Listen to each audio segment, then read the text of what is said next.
남겨놓겠습니다. 에베소서 강의 21번째입니다. 에베소서 2장 14절부터 16절의 말씀을 갖고 새 사람이라는 제목으로 함께 나누기를 원합니다. 그 제목은 그는 우리의 화평이십니다. 설교 제목이 새 사람입니다. 우리는 언제 이 새 사람이라는 호칭을 쓰죠?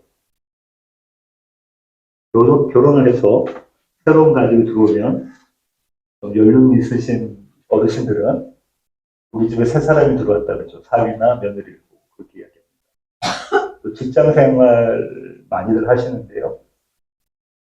새로운 신입사원이 오면 또 새 사람이 왔다라고. 이것보다는 훨씬 빈번하게 이 단어를 많이 사용하는 사람들이 정치인들인 것 같아요. 과거를 청산하고 이제 새롭게 태어났다고 하면서 새 사람 되었다고 이야기합니다. 새 사람이 된 것 같지는 않아요. 새 사람이라고 하면 어떤 느낌이 드십니까? 참신한 거, 그죠? 좀 더 개혁적인 거? 기대와 희망, 이런 모습이 담겨있는 모습이 새 사람이라는 단어 안에 들어있죠. 평범하다 못해 식상한 것을 들고 나와서 새 사람이라고 한다면 모두 고개를 돌려요. 외면합니다. 새 사람은 무엇과 달라야 된다는 거죠? 옛사람과 달라야 된다. 그래야 새 사람입니다. 오늘 나눌 내용은 여기 새 사람에 관한 거예요. 바울 사도가 교회를 새 사람이라고 부릅니다. 교회를 새 사람이라고 불러요. 그 내용이 무엇인지, 왜 그렇게 부르는지 지금부터 살펴보기를 원합니다. 본문을 해석해 보기 원하는데요. 본문의 내용을 간추리면 화면에 있는 것처럼 나옵니다. 그리스도는 우리, 그러니까 유대인과 이방인입니다. 우리의 화평이시다. 또 그리스도는 이 둘 사이에 막힌 담을 허시고 계명의 율법을 폐하셨다. 세 번째로 그는 하나님과 화목하게 하시려고 이 둘로 한 새 사람을 지어 화평하게 하셨다. 이게 오늘 본문의 간추린 내용입니다. 쭉 1번, 2번, 3번을 보시면 오늘 본문의 중심 주제가 무엇일 것 같습니까? 네, 화평. 맞습니다. 여기서 화평이라고 하면요, 마음이 평안한 상태, 그러니까 단순히 내적인 그런 안정, 이걸 말하는 게 아니에요. 우리는 화평을 그렇게 생각하잖아요. 평안 이렇게 생각하잖아요. 그런데 그렇지 않습니다. 화평이라는 이 번역된 이 헬러 단어는 에이레네고요. 히브리어는 여러분이 잘 아시는 샬롬이에요. 이 샬롬은요, 소극적인 의미로는 다툼이 없는 사이입니다. 다툼이 없어요. 적극적으로는요, 화합하고 교제하고 일치하는 거예요. 그럼 정적입니까? 동적입니까? 아주 동적인 단어예요. 이런 의미가 고스란히 담겨있는 구절이 오늘 본문의 14절입니다. 오늘 설교의 부제목이 뭐냐면요. 그는 우리의 화평이시죠. 예수님이 이루신 화평, 샬롬은요. 창세 전부터 작정되신 거예요. 하나님이신 그분이 피조물이 되셔서 이 땅에 오신 거예요. 말도 안 듣는 자들을 가르치고 또 가르치시고 또 가르치시고 그들을 위해서 십자가에서 죽으신 겁니다. 사흘 만에 부활하시고 하늘에 오르신 것입니다. 이것이 예수님의 화평. 그냥 평안, 이런 마음의 평안 이런 게 아니에요. 화평이란. 하나님의 계획과 의지와 능력과 열심이 담긴. 그래서 대단히 역동적인 것이 그리스도의 화평입니다. 화평에 대한 이런 개념을 가지고 오늘 본문을 좀 더 살펴보기를 원하는데요. 본문의 내용의 세 번째를 보십시오. 그는 하나님과 화목하게 하시려고 이 둘로 한 새 사람을 지어 화평하게 하셨다. 이 구절은요, 먼저 사람과 화목하고, 그 다음에 하나님과 화목한다. 이런 순서로 읽혀요. 그렇죠. 그래서 오늘 본문을 설명하기 위해서 이런 말씀을 신학자들이 인용해 옵니다. 마태복음 5장 23절로 24절인데요. 함께 읽으시겠습니다. 그러므로 예물을 제단에 드리려다가 거기서 내 형제에게 원망들을 만한 일이 있는 것이 생각나거든. 예물을 제단 앞에 두고 먼저 가서 형제와 화목하고 그 후에 와서 예물을 드리라. 잘 아시는 구절이다. 그죠? 어디에 나올까요? 산상수훈에 나오는 구절입니다. 이 구절은 자연스럽게 이게 5장인데 6장으로 이어져서 주기도문으로 이어져요. 6장 12절 함께 읽으시겠습니다. 우리가 우리에게 죄진 자를 사하여 준 것 같이 우리 죄를 사하여 주시옵소서. 우리가 우리에게 죄진 자를 그런 사람을 용서해 준 것처럼 주님이 하나님이 저희를 용서해 주십시오라고 이렇게 기도하잖아요. 이것을 우리한테 잘못한 사람을 용서해 준 것, 그 방식 그대로 용서해 주십시오 이렇게 해석하기도 하는데 또 일부 신학자는 이렇게 해석합니다. 주님, 저희한테 잘못한 그 사람을 용서해 준 것만큼만 저를 용서해 주십시오. 이해되시죠? 저한테 잘못하는 그만큼만 저를 용서해 주십시오. 그럼 이렇게 기도하면 우리가 더 많이 용서할 수 있을 것 같잖아요. 너무 멋진 말인 것 같습니다. 그죠? 너무 멋진 말 아닙니까? 하나님, 저한테 잘못한 사람, 그 사람을 제가 용서해 준 거기까지만 저를 용서해 주세요. 이렇게 살겠다는 거예요. 이건 말로는 멋질지 모르겠지만, 이렇게 말하시는 분은 자기 자신이 어떤 자라는 것 스스로를 모르는 사람입니다. 만약에 하나님이 우리가 우리에게 잘못한 사람을 용서해 준 것만큼만 우리를 용서하신다면, 우리는 결코 용서받지 못해요. 영원한 사망입니다. 예외가 없어요. 이런 해석은 우리 모두에게 구원의 원인을 찾고 있는 거예요. 먼저 가서 형제와 화목하고 그 후에 와서 예물을 드리라. 도무지 맹세하지 말라. 너로 억지로 오리를 가게 하거든 몇 리를 가라? 10리를 가라. 많은 사람들이 이런 황금률을 좋아합니다. 그리고 예수 믿은 후에 우리는 이걸 지켜내야 된다고 생각을 해요. 그렇죠? 그러면 이런 구절들은 어떻습니까? 바로 그 옆에 있는 구절이에요. 내 오른눈이 너로 실족하게 하거든 떼어내버리라. 내 오른손이 너로 실족하게 하거든 찍어내버리라. 이 구절을 지킨다면 우리는 지금 여기 있을 수가 없어요. 아니면 눈이 여러 개거나 손이 여러 개거나 그렇지 않습니까? 우리는 이런 구절들을 외면해버려요. 무시해버려요. 왜 그러죠? 앞선 황금률들을 좋은 것들은 지키려고 해요. 그럼 내가 지켜야 된다고 생각해요. 오리를 가라고 하면 내 심리가 가야 돼. 그런 거 다 지켜내려고 해요. 그런데 이 구절들은 무시합니다. 왜 무시합니까? 지킬 수가 없어요. 하루에 몇 번의 눈을 빼내야 될지 몰라요. 하루에 몇 번의 손을 잘라야 될지 모른다고. 그러면 생각해 봐야 됩니다.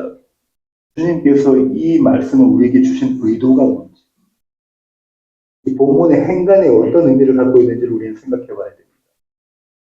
성분이 응신 예배 때 나눴던 것처럼 주님께서 말씀으로 그러니까 산상수훈을 하신 이유는요. 너희는 계명을 지킬 수 있다 없다? 없다예요. 왜냐하면 어느 수준까지 지키라고 하셨죠? 하나님의 온전하심처럼 너희가 온전해. 하나님의 수준으로 지켜야 되는 거예요. 그것이 계명인 거예요. 지킬 수 없는 겁니다. 우리는 하나님의 온전하심처럼 온전할 수가 없어요. 우리에게 필요한 건 뭐라는 거예요? 더 나은 의. 예수 그리스도가 이루신 의. 십자가의 의. 그것이 우리의 전부라는 거예요. 이 내용을 주기도문에 적용하면 이렇게 됩니다. 만일 우리가 우리의 스스로를 만달란트 빚진 자로 알고 있다면 그걸 정말로 내가 인정하고 인식하고 그렇게 경험하고 있다면 우리에게 100대나리 빚진 자를 용서한다는 거예요. 그것이 뭐라는 겁니까?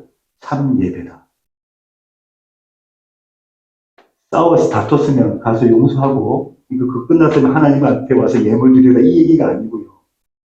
네가 정말로 만달란트 빚진 자인 줄 알고 있다면, 네가 얼마나 죄인인 줄 알고 있다면, 너한테 도대체 가능성이 없다는 걸 깨닫고 있다면 예수 그리스도를 붙잡게 될 것이고, 그때에 너에게 죄진 자를 용서할 수 있다는 거예요. 그것이 뭐라고요? 예배라는 거예요. 그것이 또 한편으로는 하나님의 생명을 누리는 겁니다. 우리가 억지로 용서하는 게 아니라고요. 용서가 나와서 하나님 생명을 누리게 되는 거예요. 그것이 참 제사입니다. 영과 진리로 드리는 제사입니다.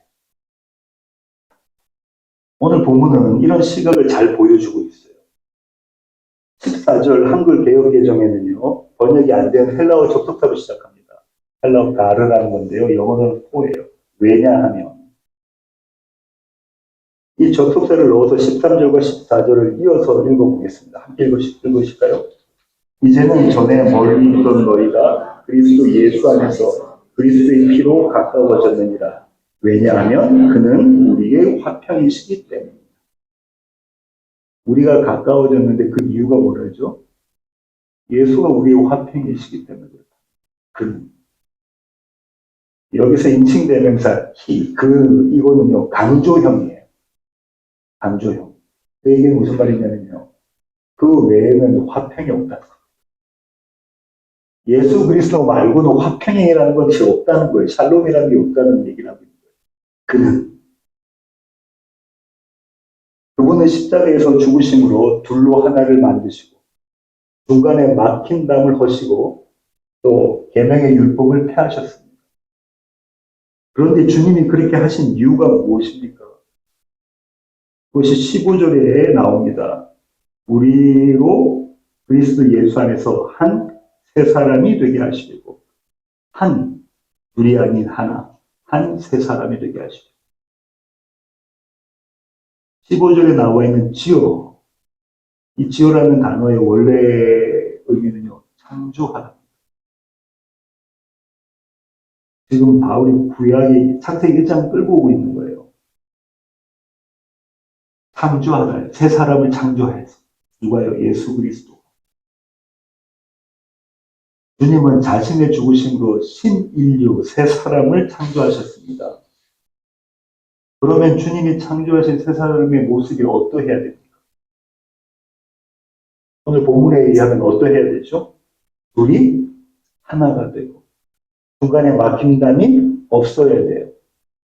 율법이 폐하여진 모습이어야 됩니다. 왜냐하면 그렇게 하셨으니까 그죠. 주님이 그렇게 하셨으니까 주님께서 빚으신 주님께서 창조하신 새 사람 교회 저와 여러분이 이런 모습이어야 된다는 거예요. 여기에 대해서 좀 더 살펴보기를 원합니다. 교회는 다양한 사람, 다양한 계층, 다양한 부류의 사람들이 모입니까? 가난한 사람도 있고 부유한 사람도 있어요. 못 배운 사람도 있고 많이 배운 사람도 있습니다. 못난 사람, 잘난 사람 다 있습니다. 여러 계층과 수준의 사람들이 모인 곳이 교회예요. 우리 교회는 수준이 매우 높습니다. 학력, 경력, 재력, 거기에 인격까지 대단히 우리 교회가 수준이 높아요. 가끔 아내와 저와 이런 얘기 하는데요. 저희 부부가 우리 교회의 평균을 떨어뜨린다. 이처럼 교회는 여러 계층의 사람들이 모이고 그러니까 잡음이 생길 수 있죠. 이해 충돌도 생길 수 있습니다. 우리는 이런 모습이 당연하다고 받아들여요. 그리고 이렇게들 이야기합니다. 문제가 없는 교회가 어디 있어? 교회는 병원이잖아. 병원에 환자가 오는 게 당연해. 그렇게 받아들여요. 그것도 좋은 말인 것 같아요. 자신을 환자라고 생각하지는 않아요. 너는 환자인데 나는 환자가 아니야. 그렇게 생각해요. 그런데 사도는요, 지금 이런 주장과는 전혀 다른 이야기를 하고 있습니다. 너희는 둘이 하나가 되었다. 너희 사이에 막힌 담은 허물어졌다. 너희는 새 사람이 되었다. 이렇게 이야기하고 있는 거예요. 원수에서 가족이 된 자들이 너희다. 왜냐하면 이방인과 유대인이 원수였으니까요. 원수에서 가족이 된 자들이 너희다.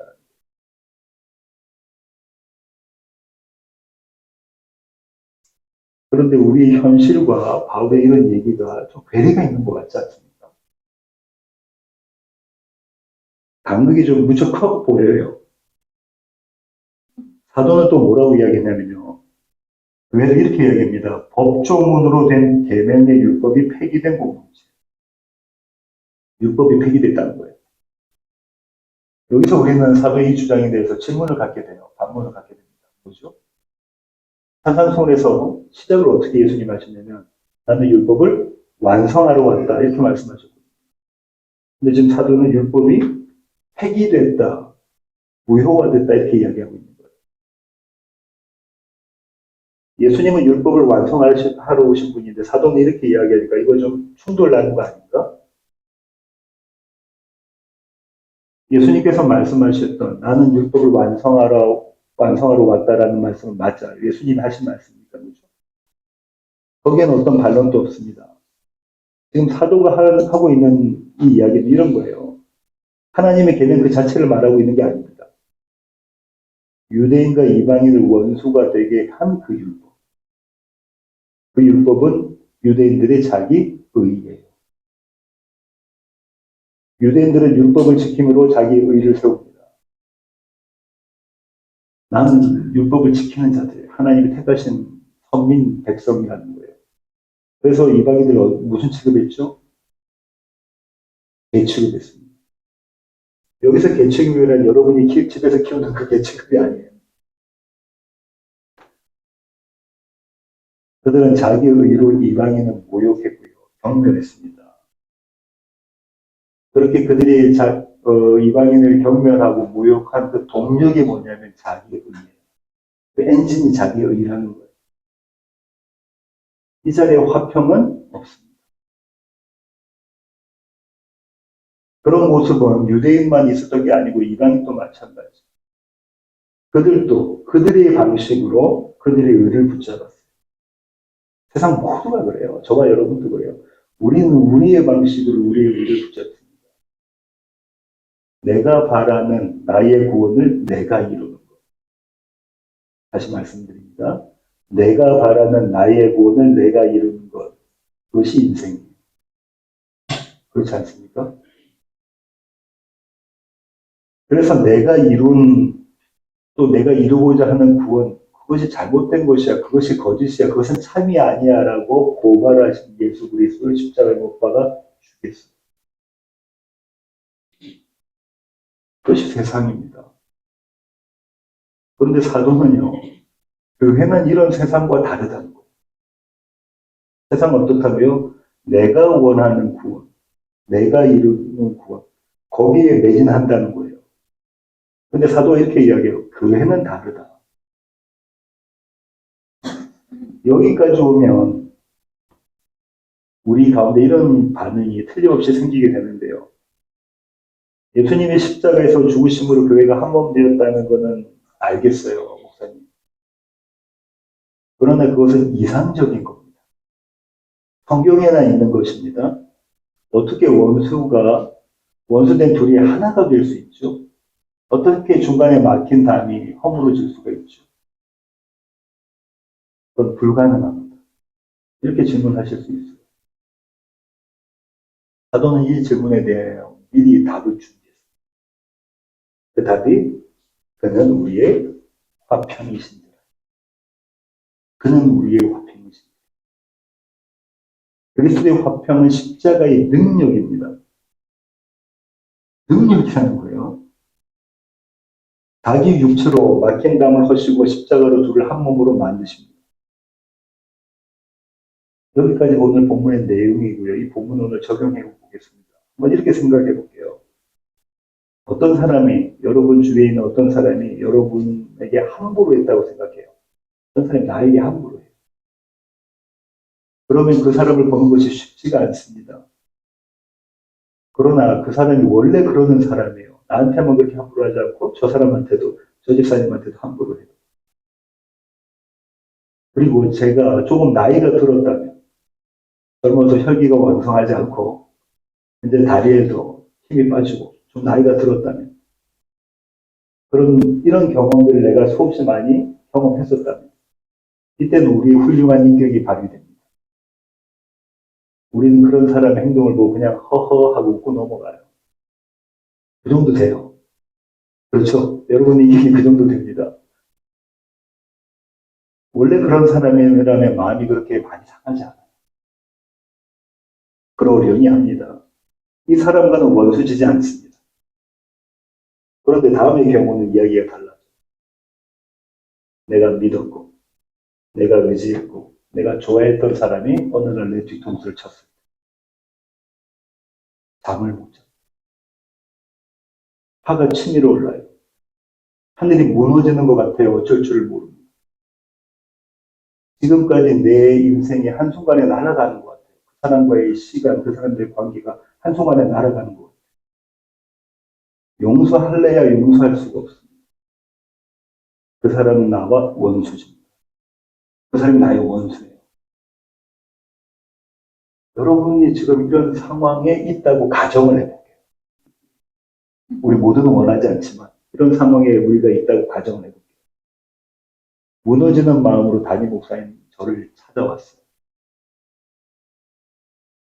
여러분은 이 상담에서 무엇을 기대하십니까? 목사로서 제게 어떤 대답을 듣고 싶어 하세요?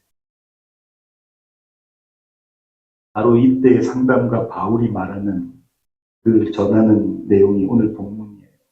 그는 우리의 화평이지. 자기 육체로 막힌 담을 허시고 율법을 폐하셨으며 둘로 하나가 되게 하셨다. 너는 새 사람. 이게 바울의 상담. 이 관점에서 저와 여러분의 상담이 이루어집니다. 제가 이렇게 말씀드립니다. 목사님 너무 힘드시겠습니다. 제가 다는 이해 못하지만 그 상황이 어느 정도 이해가 돼요. 집사님, 그런데 말씀은요. 하나님의 말씀은 누구를 향하고 있나요? 이렇게 지금 질문 드리는데 상담하는데 질문을 드리는 거예요. 집사님 마음을 잘 알겠습니다. 그런데 말씀은요. 하나님의 말씀은 지금 누구를 향하고 있습니다. 그때 여러분이 대답하십니다. 제 자신을 보라고 하십니다. 저를 보라고 하십니다. 그렇죠. 집사님, 그럼 복음 안에서 집사님은 집사님 스스로를 어떻게 보십니까? 목사님 참을 수가 없어요. 왜냐하면 제가 부정되었거든요. 제가 없음이 되어버렸어요. 그래서 도대체 못 참겠습니다. 여기까지 오면, 대화가 여기까지 진전이 되면 이제부터는 복음이 복음됩니다. 이 집사님 뭘 보신 거예요? 나를 봤어요. 나를 사로잡고 있던 어둠은 거치고요. 예수 그리스도의 십자가가 보이기 시작합니다. 그 자리에 달려있는 내 모습이 보입니다. 지금 누가 왕이 됐죠? 이 집사님이 왕이 되신 거예요. 그렇죠. 나를 힘들게 하고 내 인생을 무시해버리고 그런 그 원수된 자, 그 자 때문에 내가 어떻게 돼요? 나의 모습이 드러난 거예요. 나의 실체가 어떻다는 걸 알게 된 거죠. 복음이 있으면 이제 내가 예수님 대신에 원래 내가 십자가에 달려 죽을 자가 맞구나. 내가 왕이었구나. 하나님이신 그분은 십자가에 달려 죽으셨는데 나는 나의 이 작은 이거 하나도 어쩔 줄 모르구나. 그 십자가에 달린 나 자신을 보면서 내가 만날란데 진짜가 맞네. 바로 그때 경험되는, 그 자리에서 경험되는 것이 그리스도는 우리의 화평이십니다. 그리스도 예수의 지혜와 능력과 열심이, 다시 말해서 그분의 생명이 여러분 안에 쏟아져 나옵니다. 여러분 안에서. 그때 언제요? 내가 만달란데 빚진 자가 맞습니다. 내가 십자가에 죽을 자가 맞습니다. 선한이 여러분의 입술로부터 나올 그때에 하나님의 생명이 쏟아져 나와요. 그 생명이 어떤 생명입니까? 원수를 용서하고 원수를 불쌍히 여기고 원수를 사랑하는 것입니다. 여러분은 담임 목사님 저와 이런 상담하고 싶습니까?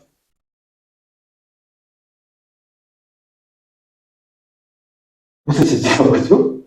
여러분 저와 이런 상담하고 싶으시냐고요? 아니 그분이 잘못됐네요. 목사님 말씀이 맞아요. 어쩌면 그럴 수가 있습니까? 우리 밥 한 번 합시다 같이. 이 말이 아니라 말씀은 지금 누구를 바라보라고 하시나요? 말씀은 누구를 향하고 계시나요? 이 말씀을 듣고 싶으시겠냐고. 세상 누구도 이런 상담을 원하지 않습니다. 그죠? 그런데 새롭게 창조된 새 사람인 교회는 이런 교제를 원하는 새로운 창조물이라는 거예요. 이런 교제. 저는 이런 상담을 경험해 봤어요. 얼마 전에 됐어요. 저는 여러분에게 또 여러분은 저에게 복음을 전해요.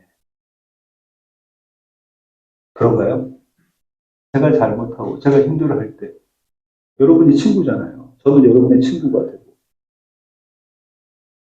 복음을 전하실 때 저도 복음을 전하고 이것이 성도 간의 교제입니다.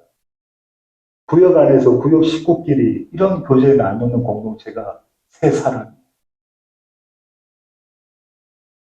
많은 사람들이 예수 그리스도를 본받자고 해요.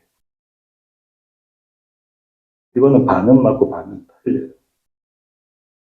그래서 이런 한때는 이런 플래카드가 막 이렇게 붙었었어요. 작은 예수. 우리는 작은 예수가 되자. 이렇게. 아닙니다. 그분은 본받을 대상이 아니에요. 예수 그리스도는 본받을 대상이 아닙니다. 인도의 간디나 아프리카의 슈바이처처럼 본받는 대상이 아니에요. 그들은 본받았어요. 우리는 그분을 본받아야 되는 것이 아니고 그분과 정확히 똑같아야 됩니다. 그런가요? 우리는 그분을 본받아서 우리가 오늘 이렇게 본받아야 될 대상이 아니고 그분과 정확히 똑같아야 돼요. 다시 말해 하나님의 온전하심과 같이 온전해야 되는 겁니다. 그분 앞에서 거룩하고 흠이 없어야 돼요. 그렇게 하나님의 형상이 우리 안에 있어야 됩니다. 어떻게 해요? 예수를 믿는 것으로. 예수를 믿는 것으로 그렇게 하는 거예요. 여러분의 어떠함으로 하나님 앞에 우리가 내어놓을 게 아무것도 없어요. 무엇으로 우리가 예수님과 똑같아진다고요? 예수님을 믿음으로, 예수님과 한 몸됨으로 예수님과 똑같아지는 거예요. 그렇게 그분의 십자가 공로만을 의지하는 것으로 그것이 나는 죽고 그리스도가 사시는 거예요. 그렇게 그분 안에 있으면 우리는 그분의 생명을 누리게 됩니다. 그 생명이 열매로 드러나요. 주님 이런 말씀하셨어요. 가지가 나무에 붙어 있으면 열매를 맺는다. 그죠? 가지는 뭐 해야 되냐면요. 나무에 붙어 있어야 돼요. 그러면 나무의 열매를 맺죠. 우리가 그리스도 예수에게 붙어 있으면 우리는 예수의 열매를 맺는다고요. 우리 열심으로는 견줄 수가 없는 하나님의 생명이 우리로부터 나옵니다. 그리고 그 열매를 우리가 생산해내면 우리는 그 열매로 자랑하지 않습니다. 왜냐하면 내 모습을 이미 보았거든요. 십자가에 달리는 내 모습. 오늘 설교의 결론을 맺겠습니다. 리차드 코켄이라는 목사님이 그의 에베소서 주석서에서 이렇게 말씀하셨어요. 제가 한번 읽어볼게요. 결국 우리가 그리스도의 십자가 죽음으로 하나님과 화목되었다는 사실을 깨달을 때 겸손히 다른 이들과도 화목하고자 하는 마음을 가집니다. 저는 이 목사님의 이 표현보다 이것을 거꾸로 하는 것이 더 맞다고 생각합니다. 거꾸로 하면 이렇게 됩니다. 다른 이들과 화목하지 않은 사람은 스스로가 하나님과 화목됐다는 사실을 모르는 것이다.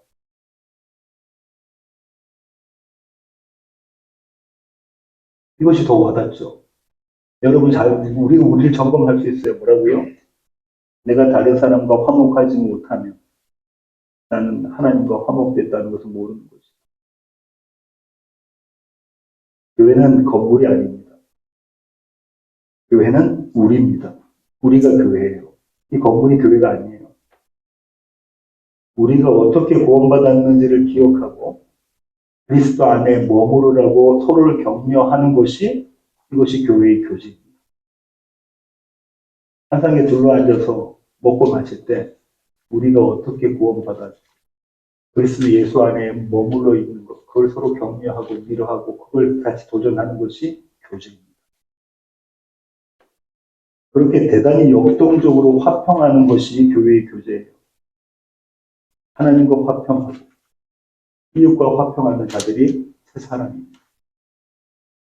교회, 저와 여러분입니다. 오늘 예배 후에 우리는 구역 모임을 합니다. 6개의 테이블을 놓고 구역 모임을 하게 되죠. 이 모임에서 교회의 교회됨을 누리시기를 원합니다. 그리스도 예수가 높임받는 그런 자리가 되기를 원합니다. 예수가 높임받는 자리가 되기를 원합니다. 우리 모두에게 화평이 가득한 자리가 되기를 원합니다. 기도하시겠습니다. 주님, 그렇습니다. 우리는 하나님의 열심으로 창조된 한 새 사람인 교회입니다. 그리스도의 화평의 능력이 우리 안에 있습니다. 그래서 하나님, 우리가 그리스도의 예수의 십자가를 바라보고 하나님께서 이루신 놀라운 은혜를 바라볼 때에 우리 안에서 하나님의 생명이 넘쳐 나옵니다. 날마다 우리의 삶 가운데서 이것을 경험하게 하시고 그래서 우리의 자랑이 복음되게 하시고 우리의 자랑이 예수가 되게 하여 주시옵소서. 그렇게 한 새 사람으로 빚어져가는 우리 낮은 울타리 교회 모든 공동체 되게 하여 주시옵소서. 귀하신 예수님의 이름으로 기도합니다. 아멘.